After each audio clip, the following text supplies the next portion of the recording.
नमस्ते, सम्पूर्णमा हार्दिक स्वागत छ। म निरज खत्री। आज मैले कुनै पनि सामाजिक सञ्जालमा भिडियो अपलोड गर्दा नितान्त कुनै पनि कपिराइट नलाग्ने भिडियो बनाउनुपर्छ।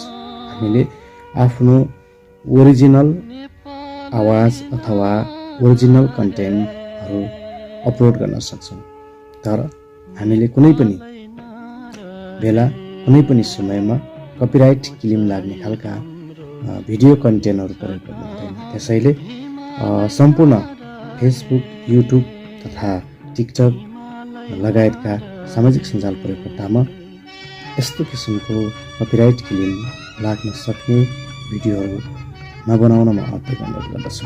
फेसबुक मोनिटाइज भइसकेका, युट्युब मोनिटाइज भइसकेका साथीहरूले यसो नगर्न हुन म हार्दिक अनुरोध गर्दछु। त्यसैले आजको भिडियो कस्तो लाग्छ कृपया कमेन्ट गर्नुहोला। धन्यवाद, नमस्ते। र हाम्रो फेसबुक पेजलाई अथवा फेसबुकलाई फलो गर्नुहोस् र युट्युब च्यानललाई सब्सक्राइब गर्नुहोस्। साथै हामीले टिकटकमा पनि भिडियो अपलोड गर्ने गरेका छौँ।